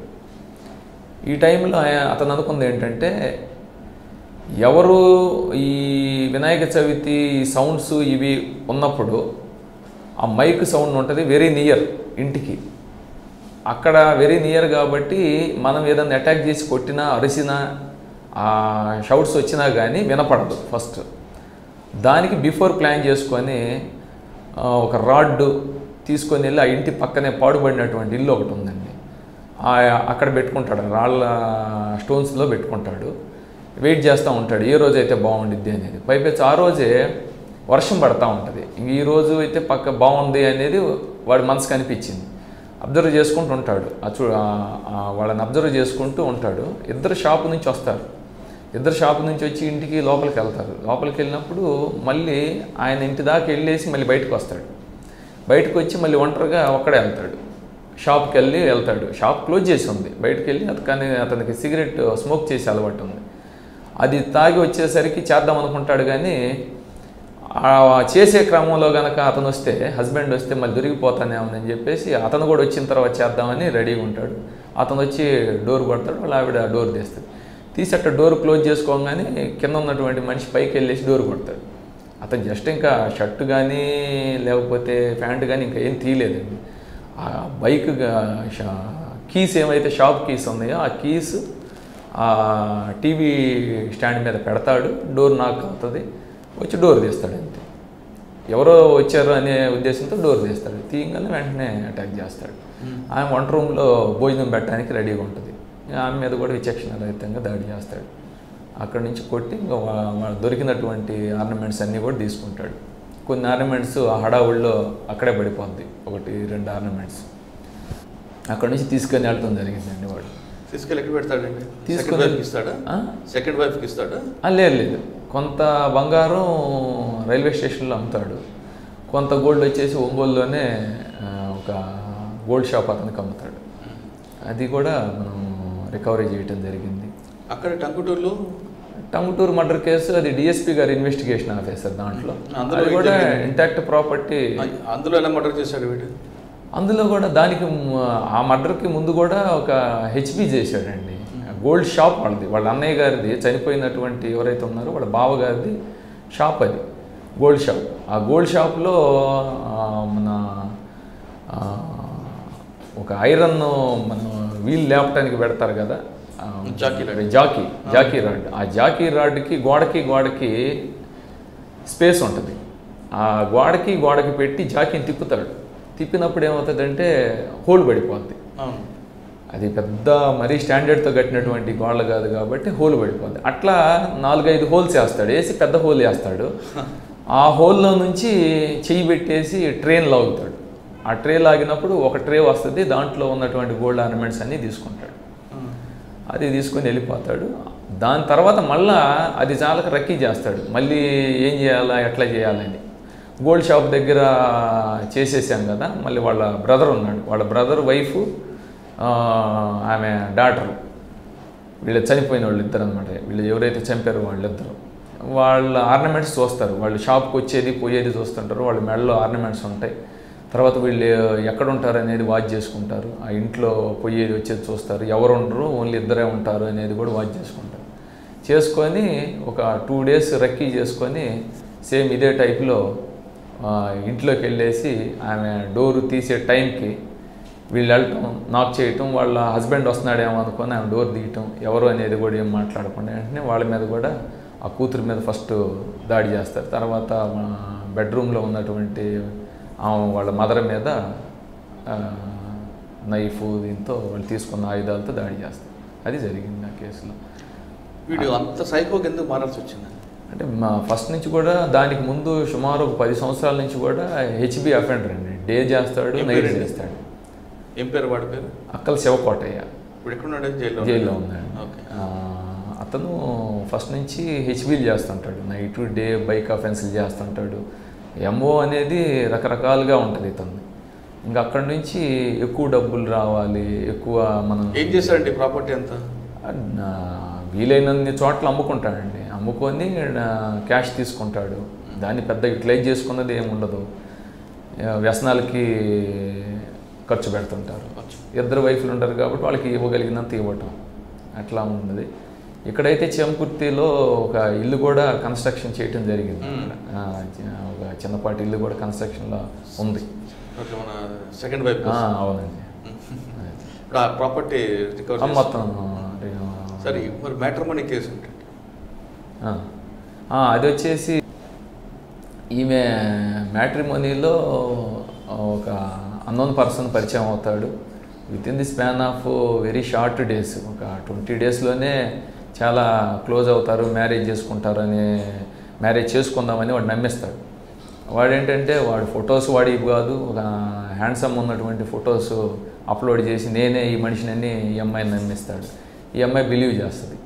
బిలీవ్ చేసి అక్కడి నుంచి ఆ అమ్మాయిని ట్రాప్ చేస్తాడు. మనం యూఎస్ వెళ్ళిపోదాం, మనం అక్కడ ఉందాము, కాకపోతే నీ అకౌంట్లో డబ్బులు ఉండాలి, మనం ఇక్కడి నుంచి వెళ్ళాలి అంటే, వాళ్ళు అగ్రీ చేయాలి అంటే అని చెప్పేసి నమ్మించేసి ఆ డబ్బులు కూడా లోన్ అప్లై చేసుకుందాం నువ్వు అని చెప్పేసి ఆ అమ్మాయి సర్టిఫికెట్స్ అన్నీ పెట్టించేసి కొన్ని యాప్స్లో లోన్ తీసుకుంటారండి.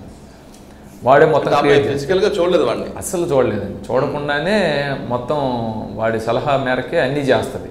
ఆ లోన్స్ వచ్చిన అమౌంట్ కానీ మొత్తం కూడా ఇతను ఏం చేస్తాడు, ఆమె అకౌంట్లో పట్టడం, ఆమె ఇతని అకౌంట్లో కొట్టడం, విత్డ్రా చేసుకోవటం, అట్లా టోటల్ 17 lakhs తీసుకోవటం జరిగింది. అమ్మాయి పేరెంట్స్కి ఎవరు చెప్పకుండా వచ్చిందా? ఏమండి? అమ్మాయి పేరెంట్స్కి చెప్పలేదు? లేదు, పేరెంట్స్కి తెలియదు అసలు. పేరెంట్స్కి తెలియదు. అయితే పేరెంట్స్కి డబ్బుల విషయం ఇవన్నీ ఏం చెప్పలేదు. పరిచయం అయ్యాడు, నాకు తను మన క్యాస్ట్, నాకు నచ్చాడు, ఆ టైప్ చెప్పింది, కానీ ఇవన్నీ తెలియదు వాళ్ళకి. దాంట్లో కూడా మనం అఫర్ట్స్ చేయటం జరిగింది. తర్వాత ఏం జరిగిందండి? డబ్బులు బ్రేక్ ఎక్కడ వచ్చింది? అది వచ్చేసి వాడు ఎంత తెలియగలవాడైనా కొన్ని తప్పులు అయితే జరుగుతూ ఉంటాయి.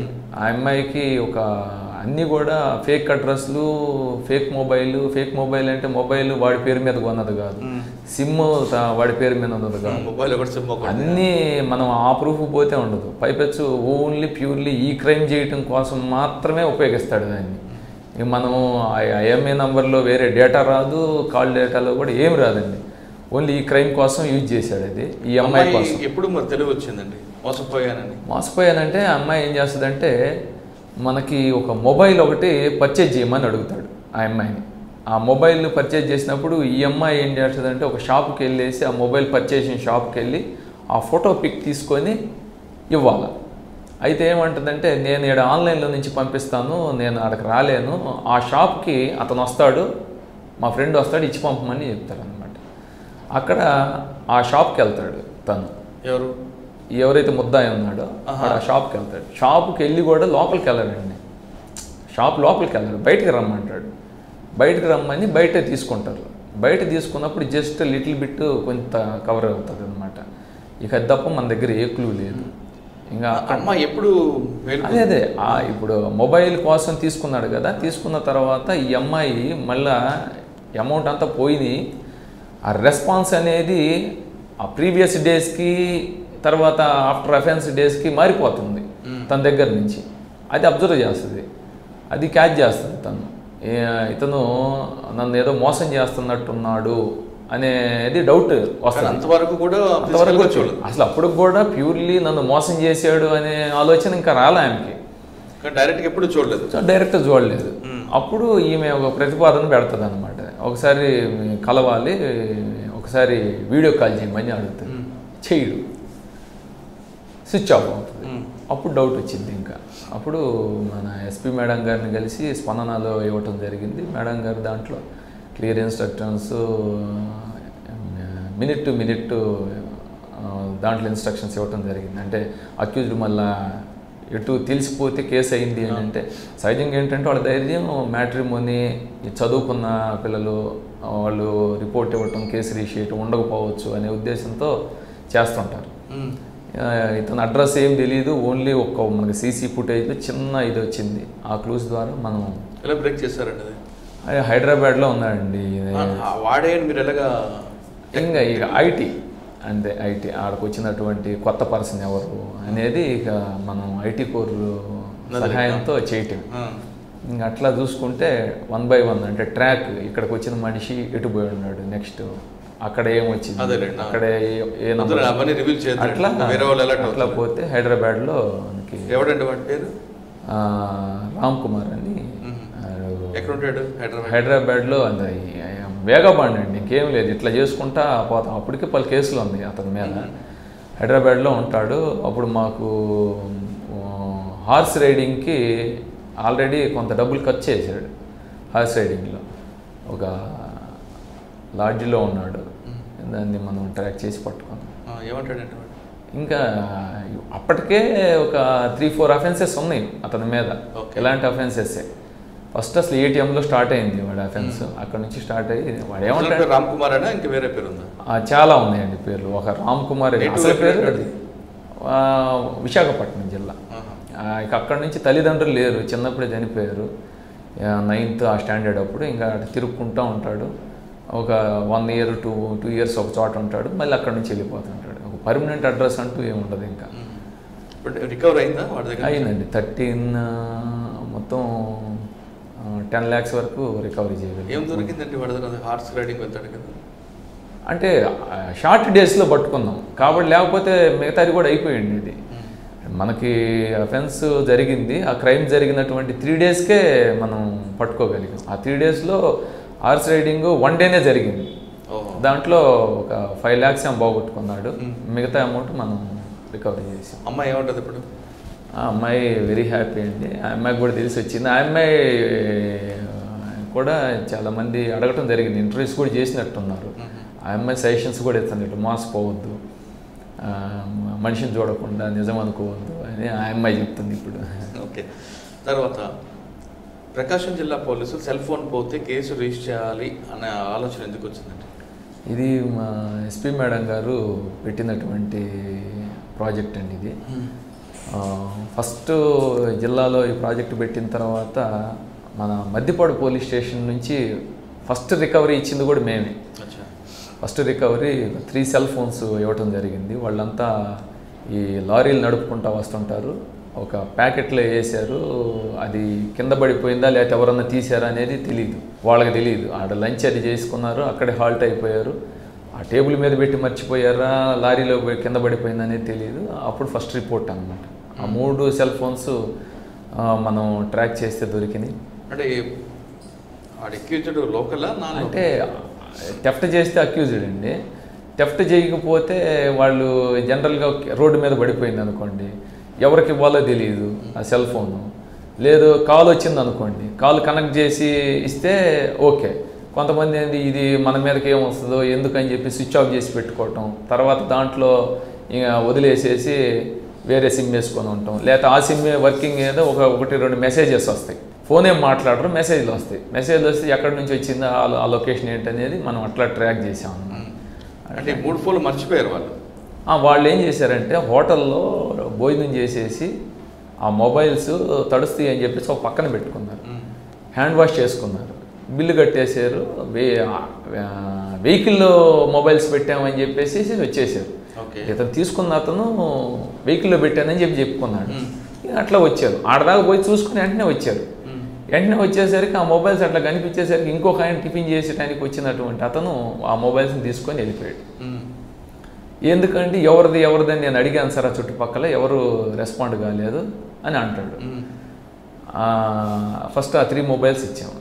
ఇప్పటికీ మా సర్కిల్లో 4 పోలీస్ స్టేషన్లో 288 మొబైల్స్ ఇవ్వడం జరిగింది. కరెక్ట్. 3 మొబైల్ ఐడెంటిఫై అయ్యాడు, ఇచ్చేసారు. మిగతావన్నీ కూడా దొంగతనం జరిగి ఉంటాయి. దొంగతనం జరిగి ఉంటుంది. జరిగిన వాటిని కేసెస్ కడుతున్నామండి.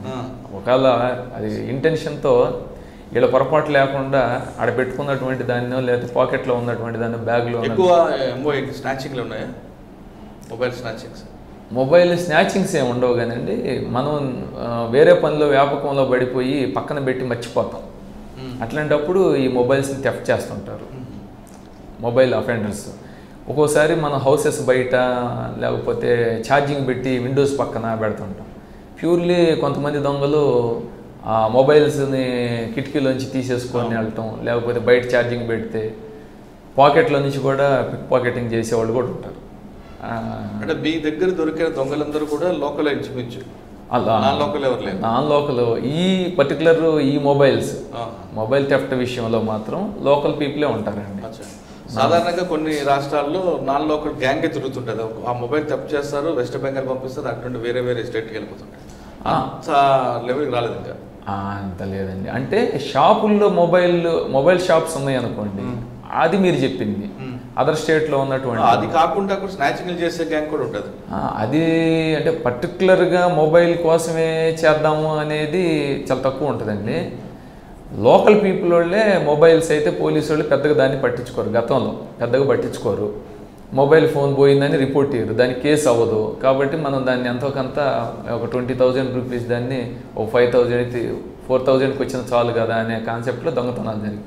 ఎప్పుడైతే ఈ ప్రాజెక్ట్ స్టార్ట్ అయిందో ఇక సెల్ ఫోన్లు పోవటం అనేది, పోతే పట్టుకుంటారు పోలీసులు అనేది మన జిల్లాలో. కరెక్టే అండి. దానివల్ల నిజంగా మర్చిపోయి కాకుండా ఇప్పుడు మీరు చెప్పారు, మర్చిపోయిన కూడా పోలీసులకు వచ్చేస్తారు. సార్ మేము పోయింది సార్ అని చెప్తారు, ఎక్కడో మర్చిపోతారు. అవును, పోయింది సార్ ఫోన్ అంటారు.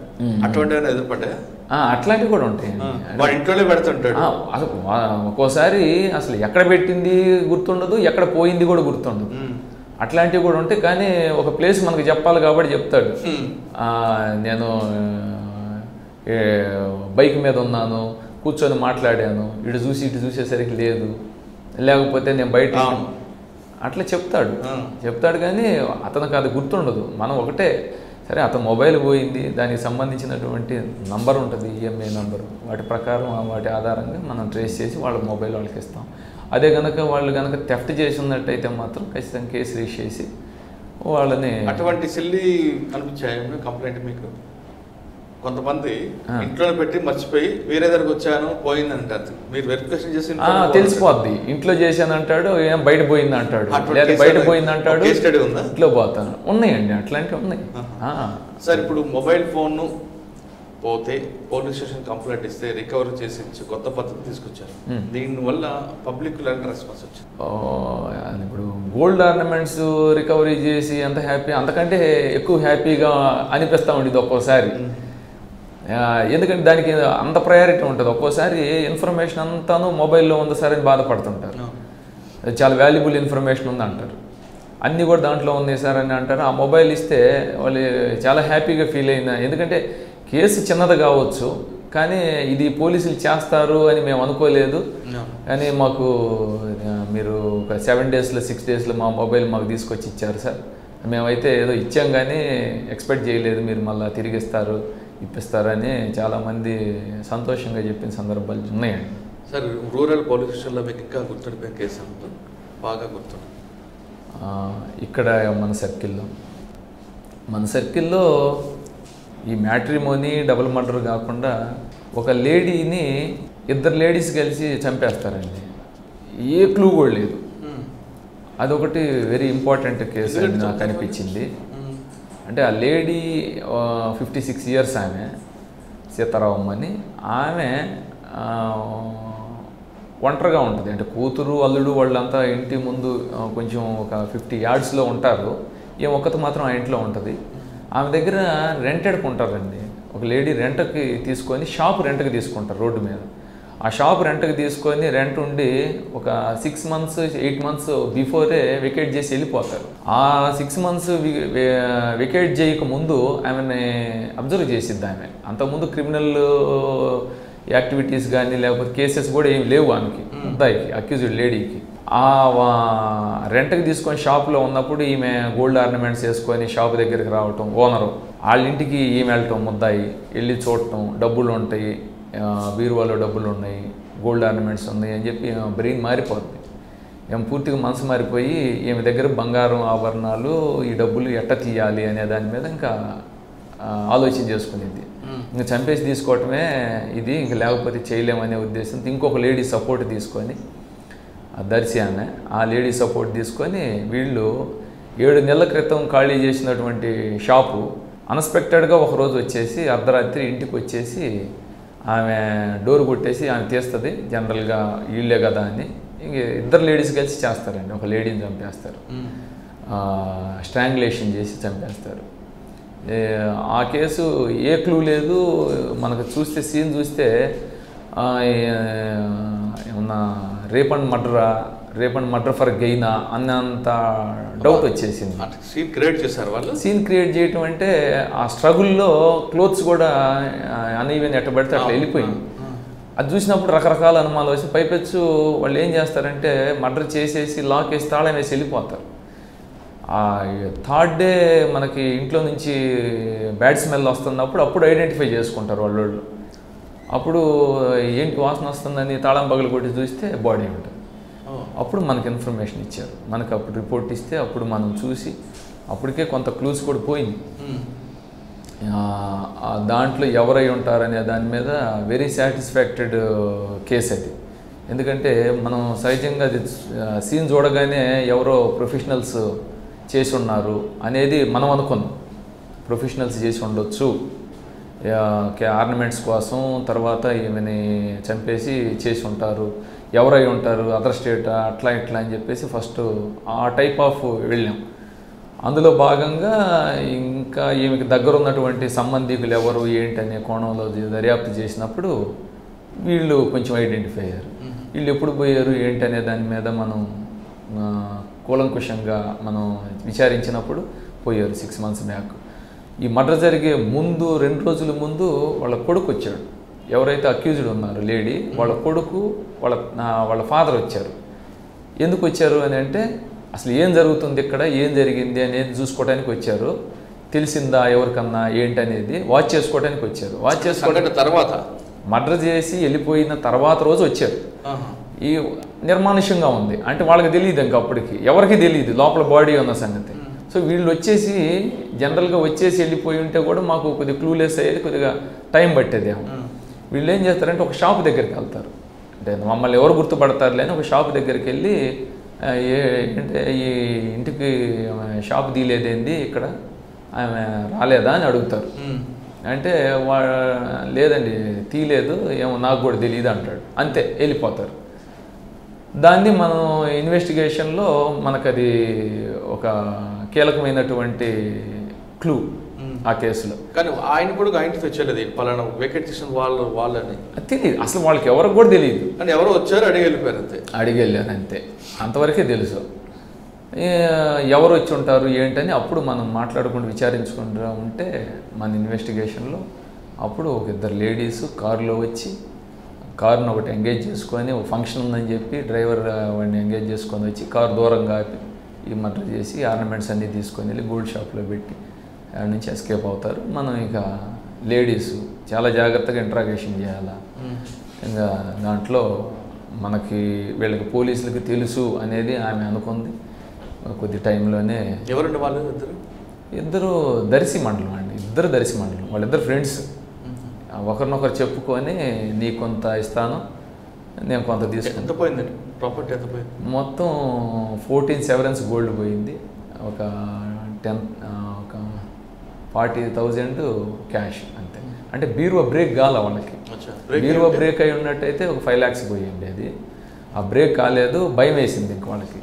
ఎక్కువ టైం అయ్యింది, సౌండ్స్ వస్తాయి, పగలగొట్టాలి అని. బీరువా బ్రేక్ చేయాలంటే అఫెండర్స్ అయితే వీళ్ళకి తెలుసు, నోటీస్లో ఉంది హస్బెండ్కి కొడుక్కి తెలిసింది వాళ్ళు కూడా రిమైండ్. వాళ్ళకి తెలిసింది ఎట్లా, ఎప్పుడు తెలిసింది వాళ్ళకి? ఈమె యొక్క నడవడిక వాళ్ళకి అనుమానం వచ్చింది. వాళ్ళకి కూడా పూర్తిగా చెప్పలా, ఏదో జరిగింది, ఈమె తేడాగా ఉంది, ఏదో గోల్డ్ షాప్కి వెళ్ళాను అంటుంది, ఏదో జరిగింది అని వాళ్ళకి డౌట్ ఉంది. ఆ డౌట్తో వచ్చారనమాట. డౌట్తో వచ్చి వెళ్ళిన తర్వాత ఆమెతో మాట్లాడినప్పుడు అప్పుడు తెలిసింది వాళ్ళకి. వాళ్ళు ఇంక నిర్మానుష్యంగా ఉన్నారు, ఏం తెలియనట్టు ఉన్నారు అనమాట. ఎందుకంటే వాళ్ళు తప్పు చేసామని పోలీసులు రావచ్చు కదా, మరి హస్బెండ్ అని కొడుకు తీసుకురావాలి. వాళ్ళు తీసుకురాలా, వాళ్ళ దగ్గరికి తీసుకురాలి. కానీ మనం పట్టుకున్న తర్వాత వాళ్ళు వచ్చి చెప్పారు, మా అమ్మాయి చేసిన మాట వాస్తవేనండి, మేము భయపడిపోయాము. పోలీస్ స్టేషన్కి నేరుగా వచ్చి చెప్పేవాళ్ళు ఒకళ్ళు ఉంటారు, వచ్చినప్పుడు చెప్దాం అనుకునేవాళ్ళు కొంతమంది ఉంటారు, అసలు మనకెందుకులే అనుకునేవాళ్ళు ఉంటారు. ఇప్పుడు వాళ్ళిద్దరు రిమైండ్, వాళ్ళతో పాటు వీళ్ళిద్దరు కూడా ఉన్నారా? లేరండి, ఎందుకంటే వీళ్ళకి చేసింది ఐడియా లేదు, చేసిన తర్వాత వాళ్ళకి డౌట్ వచ్చింది. కరెక్టే, చేసిన తర్వాత కూడా దాయడం కూడా నేరమే కదా, 201 కింద వస్తుంది కదా. అంటే దాయటం నేరం, వాళ్ళకు కూడా కంక్లూజన్ లేదు. ఓకే, ఏది మర్డర్ జరిగిందా లేకపోతే ఏం జరిగిందనే తెలియదు వాళ్ళకి. వీళ్ళు ఇక్కడికి వచ్చి విచారించుకుంటే షాపు దీలే, ఏం జరిగింది ఇక్కడ, ఏమైంది, ఎందుకు గోల్డ్ షాప్ అంటుంది ఏంటని వాళ్ళు ఇంకా దాని మీద పడి ఎక్సైజ్ చేస్తున్నారు. ఏం కరెక్ట్గా చెప్పమ్మా, ఏమైంది, ఏదో జరిగింది, నువ్వు ఎక్కడికి వెళ్ళావు ఆ రోజు అని అడుగుతూ ఉన్నారు వాళ్ళు. వాళ్ళ ఫాదర్ సరిగ్గా చెప్పట్లా. ఈలోపు మనమే వెళ్ళాము, ఇంకా మనమే వెళ్ళాము, మీరు ఎందుకు వచ్చారు అన్నప్పుడు ఇంకా మాకు వాళ్ళే మీరు ఎలాగంటే లీడ్ ఎక్కడ దొరికింది? సీసీ కెమెరా ఉన్నాయా? లేదు, సీసీ కెమెరా ఏమి లేదండి. ఆ ఏజ్ ఫ్యాక్టరు ఎవరు పలాని ఎట్లా ఉంటాడు, పెద్ద ఆయన పంచి కట్టుకొని ఉన్నాడు, వీళ్ళిద్దరు అక్కడ వరకు కాకుండా వాళ్ళిద్దరు లేడీస్ అని వచ్చారని మీకు ఎలాగ ఐడెంటిఫై? అదే ఇప్పుడు మనం ఏం చేసాం, 6 months బ్యాక్ ఎవరో వెకేట్ చేశారంట, అంతవరకు ఉంది మనకి. 6 months బ్యాక్ వెకేట్ చేసిన వాళ్ళు ఎందుకు వెకేట్ చేశారు, వాళ్ళకి ఏమైనా క్రైమ్ నేచర్ ఉందా అని చూసాం. వాళ్ళ ఫ్యామిలీ మెంబర్స్ ఎవరు ఏంటి అని. వాళ్ళకు ఒక తండ్రి ఉన్నాడు, కొడుకు ఒకడు ఉన్నాడు, ఆమె ఎట్లా ఉంటుంది, కొడుకు ఎట్టుంటాడు, తండ్రి ఎట్టుంటాడు అనేది ఉంది.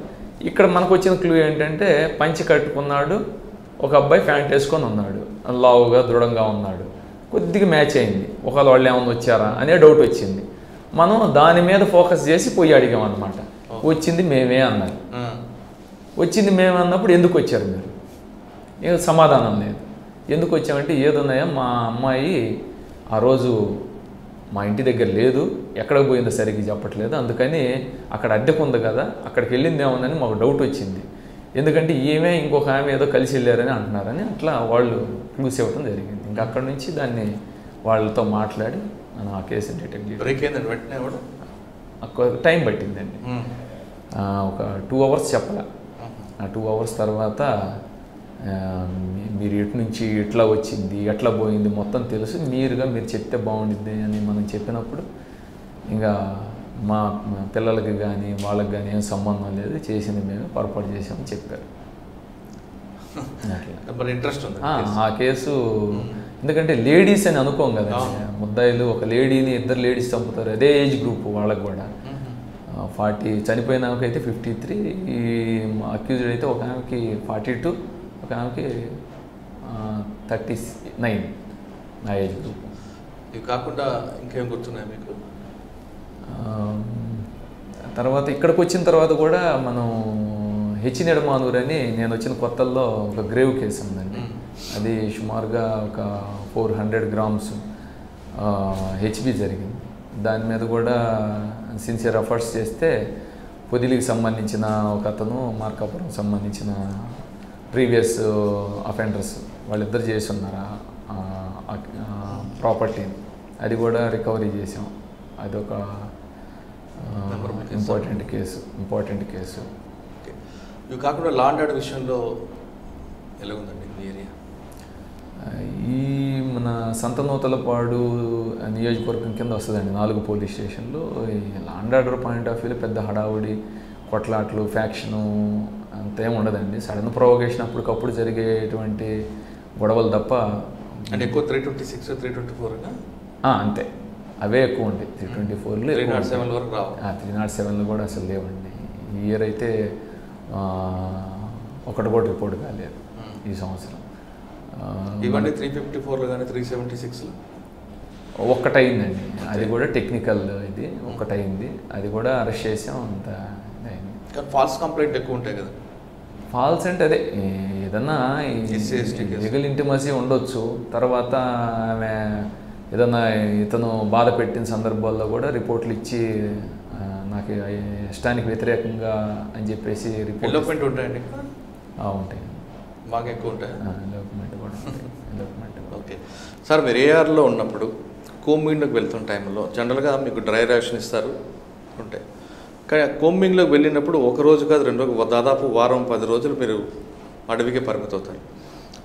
ఆ క్రమంలో ఏదైనా ఇష్యూ జరిగినప్పుడు మీ సమయస్ఫూర్తి ఉపయోగించి ఆ ఇష్యూని షార్ట్అవుట్ చేసిన సంఘటన ఉందండి. ఉంది. అది 2005 ఇయర్లో స్పెషల్ టాస్క్కి మేము 7 days టాస్క్ వెళ్ళామండి. నల్లమల్లో 7 days టాస్క్ వెళ్ళాం. గండివాగు 888 అని కొన్ని ఉన్నాయి. అది Yerragondapalem limits, deep forest. 7 days టాస్క్కి ఒక 2 parties కలిసి, అంటే ఒక 28-29 మెంబర్స్ కలిసి వెళ్ళినప్పుడు ఫీల్డ్లోకి వెళ్ళిన తర్వాత ఫస్ట్ మనం ఏంటంటే డ్రై రేషన్ క్యారీ చేస్తాం. డ్రై ఫ్రూట్స్ కానీ పులిహార ఇట్లాంటివన్నీ క్యారీ చేసి ఫస్ట్ 1 or 2 days దాని మీద డిపెండ్ అవుతాం. వంట అట్లాంటిది ఏం పెట్టాం. అంటే వంట కూడా రేషను, ఈ పప్పు ఇవన్నీ కూడా క్యారీ చేస్తాం. ఆ 1 or 2 days తర్వాత సెకండ్ డే ఈవినింగ్కి మనం వంట పెట్టుకుందాం అనే ఉద్దేశంతో ఒక చోట హాల్ట్ అయిపోయి మొత్తం అంతా రెడీ చేసుకున్న తర్వాత చూస్తే మ్యాచ్ బాక్స్ మర్చిపోయాడు మా కానిస్టేబుల్. అగ్గి పెట్టలేదు. అంటే ఎప్పుడు పెట్టుకునేటువంటి బాక్స్ పెట్టాడు, దాంట్లో మ్యాచ్ బాక్స్ అయిపోయింది, అది మర్చిపోయాడు, ఉందనుకున్నాడు. తీరా చూస్తే మ్యాచ్ బాక్స్ లేదు. వంట అంతా రెడీ చేసుకున్న తర్వాత మ్యాచ్ బాక్స్ లేదు సార్ అని చెప్పేసి అన్నారు. మ్యాచ్ బాక్స్ లేదు అన్నప్పుడు ఇప్పుడు ఎట్లా చేయాలి? వంట ఉండాలి, 7 days టాస్క్ పూర్తి చేయాలి. అది డీప్ ఫారెస్ట్లోకి వెళ్ళిపోయి ఉన్నాం. 2 days చేసాం కాబట్టి వెళ్ళిపోయాం. ఇంకా అసలైన ఎక్సర్సైజ్ అప్పుడు స్టార్ట్ అవుతుంది. ఈ మ్యాచ్ బాక్స్ లేదు. దాంట్లో రకరకాల ప్రయత్నాలు చేసాం. మనం ఆది మానవుల్లాగా రాయిని పట్టడం, మధ్యలో ఎండిపోయిన ఆకులు పెట్టుకోవడం, అవన్నీ చేసాం. తర్వాత ఎవరన్నా ఈ కట్టెలు కొట్టేవాళ్ళు కానీ ఎవరో ఒకరు ఫారెస్ట్లోకి వచ్చేవాళ్ళు ఏదన్నా కనపడతారేమో, ఏదన్నా మ్యాచ్ బాక్స్ దొరికిద్దామని కూడా ప్రయత్నాలు చేసాం. ఎవరో కనిపించలేదు. కనిపించిన ఒకరు ఇద్దరు కనిపించినా కానీ వాళ్ళ దగ్గర మ్యాచ్ బాక్స్ లేదు. ఆ సెకండ్ డే కూడా అయిపోయింది. థర్డ్ డే స్టార్ట్ అయింది. థర్డ్ డేకి ఇంకెవరి దగ్గర డ్రై ఫ్రూట్స్ అన్నీ అయిపోయింది, ఇంకేం లేవు. థర్డ్ డే మధ్యాహ్నం అయిపోతుంది. ఏం చేయాలో తెలియదు. ఇంకా దాని మీద కూర్చొని ఆలోచించి లాస్ట్కి ఒక ఐడియా వచ్చిందండి. మాకు సెట్ ఇస్తారు, అంటే మ్యాన్ ప్యాక్ అంటాం కదా, అంటే 20 watt సెట్ అంటాం. ఆ సెట్ ఉన్నటువంటి వైర్ ఉంటుంది. ఆ ఆ వైర్ ఏంటంటే పై తీసుకెళ్ళేసి ఒక స్టిక్ గట్టి పైకి లిఫ్ట్ చేస్తే మనకి 20 వాట్స్ సెట్ రెస్పాండ్ అవుతారు. హెడ్ క్వార్టర్లో ఉన్నటువంటి వాళ్ళు ఏదన్నా ఉంటే ఇన్స్ట్రక్షన్స్ ఇస్తుంటారు అన్నమాట. ఆ వైర్ని ఏం చేసామంటే 2 ముక్కలను కట్ చేసాం. ఎలక్ట్రికల్ వైర్ని 2 ముక్కలుగా కట్ చేసి దానికి బ్యాటరీ ఉంటుంది. 20 వాట్స్ అంటే పెద్ద బ్యాటరీ ఉంటుంది. ఆ బ్యాటరీ తీసుకొని 2 వైర్లని మైనస్ ప్లస్ ఉంటాయి కదా, ఆ 2 వైర్లని దానికి అటాచ్ చేసినప్పుడు మనకు మూవీస్లో అప్పుడప్పుడు చూపిస్తుంటారు, మైనస్ ప్లస్ వైర్ టచ్ అయినప్పుడు స్పార్క్ వస్తాం, చిన్న స్పార్క్. అట్లా కొడితే స్పార్క్ వస్తుంది. దీన్ని ఏం చేసాము, ఈ స్పార్క్ని మనకి ఒక రౌండ్ ఉంటుంది, ఆ రౌండ్లో ఉన్నటువంటి చిన్న గన్ పౌడర్ ఉంటుంది. ఒక రౌండ్ పర్మిషన్ తీసుకొని ఆ రౌండ్లో ఉన్నటువంటి గన్ పౌడర్ని, అంటే లో ఎక్స్ప్లోజివ్ గన్ పౌడర్ని తీసి చిన్న ప్యాకెట్లు చేసి రౌండ్ ఓపెన్ చేశారా? ఓపెన్ చేసాము. చేయొచ్చు, అలాగొద్దా? చేయొచ్చు. దాన్ని ఓపెన్ చేసి, అంటే ఆ సిచ్యువేషన్లో ఇంకంతకంటే లేదు అక్కడ.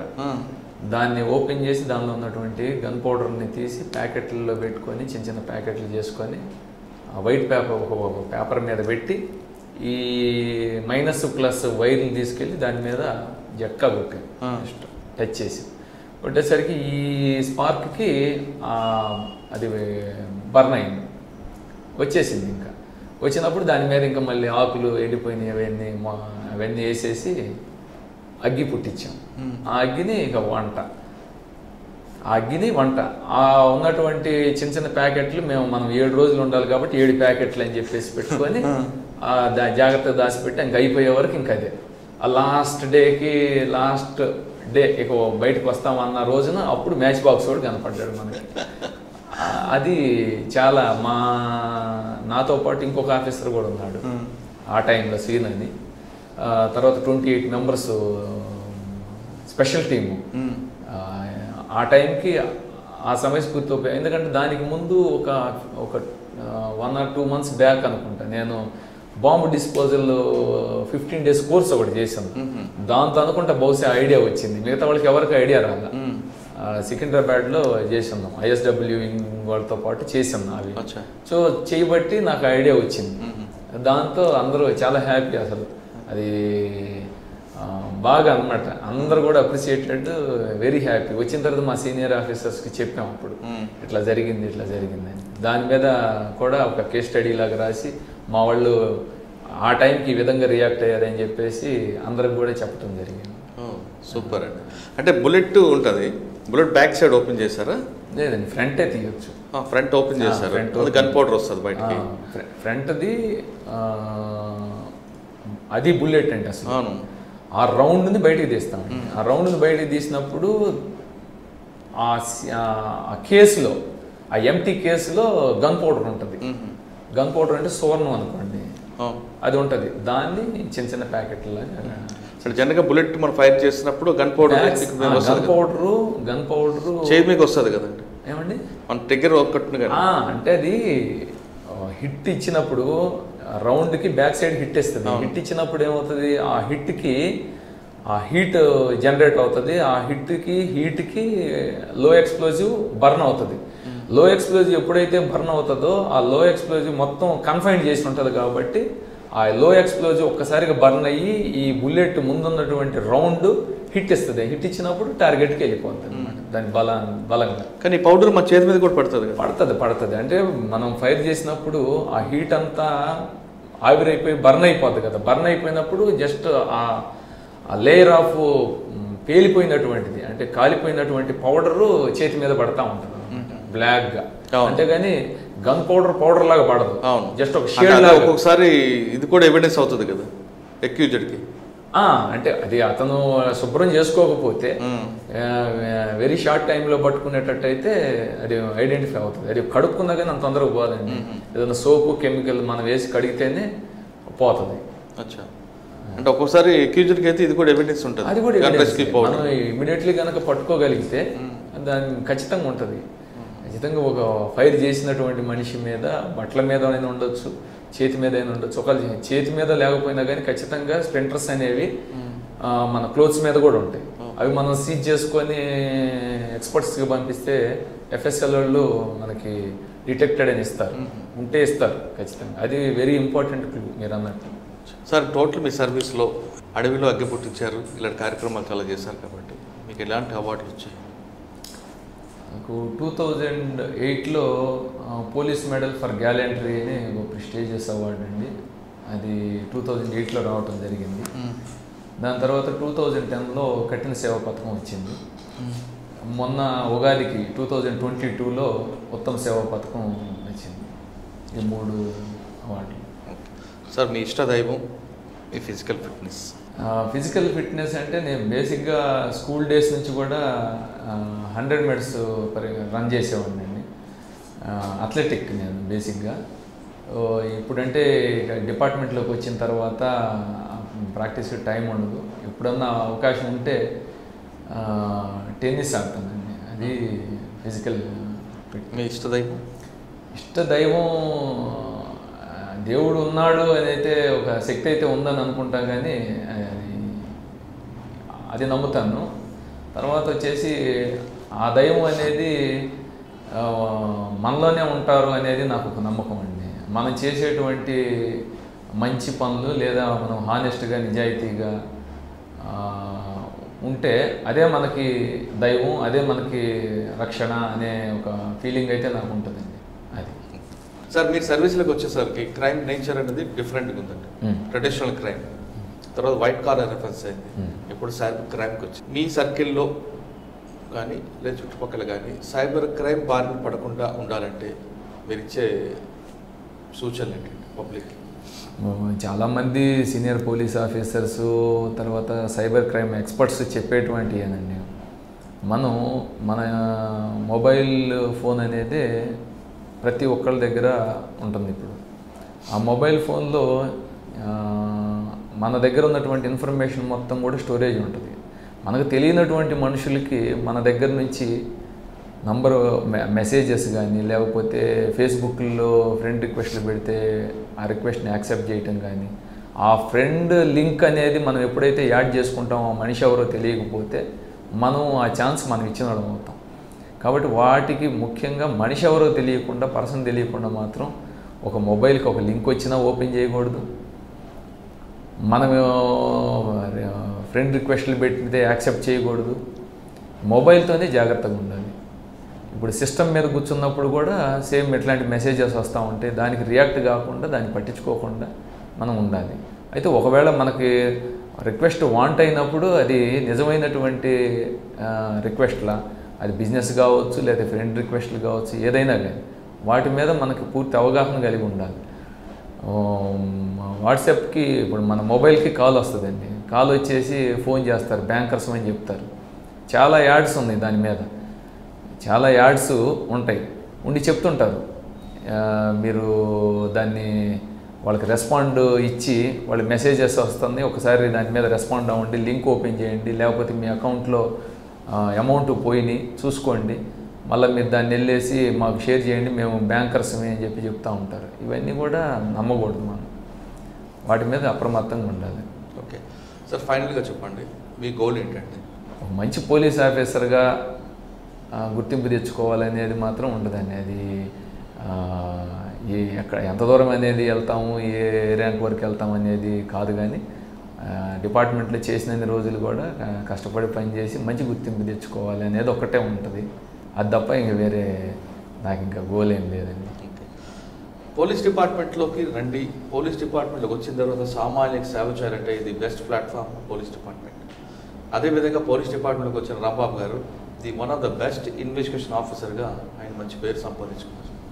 ఏఆర్గా వచ్చిన తర్వాత సివిల్లో కన్వర్ట్ అయిన రాంబాబు గారు చాలా మంచి క్లూ, ఎలాంటి క్లూ లేని కేసులో కూడా క్లూ సంపాదించి కేసు బ్రేక్ త్రూ తీసుకొచ్చారు. అంటే ఇక్కడ టోటల్గా మనకు రాంబాబు గారి సర్వీస్లో అర్థమవుతుంది ఏంటంటే, ఏ ఆఫీసర్కైనా ఒక కేసు జరిగితే ఆ కేసులో ఎక్కువ టైం సంఘటన స్థానంలో ఎక్కువ టైం స్పెండ్ చేసి రిపీట్గా ఆ కేసును కానీ మేము వెరిఫై చేస్తే ఒక ప్యాషన్గా తీసుకుంటే ఖచ్చితంగా అందులో బ్రేక్ త్రూ దొరుకుతుందంటూ కొన్ని కేస్ స్టడీ చెప్పారు. ఇప్పుడు 8 సంవత్సరాల కింద ఉన్న కేసును కూడా ఆయన బ్రేక్ త్రూ తీసుకొచ్చారంటే ఆయనకున్న ప్యాషనే ఆ కేస్ స్టడీ బ్రేక్ త్రూకి ప్రధాన కారణం. ఇది వారం రాంబాబు గారితో ఎక్స్క్లూజివ్ ఇంటర్వ్యూ. వచ్చే వారం మరొక మళ్ళీ కలుద్దాం. అంతవరకు నమస్కారం. మీరు చూస్తున్నారు ఐ డ్రీమ్ న్యూస్ని. Please subscribe I dreams.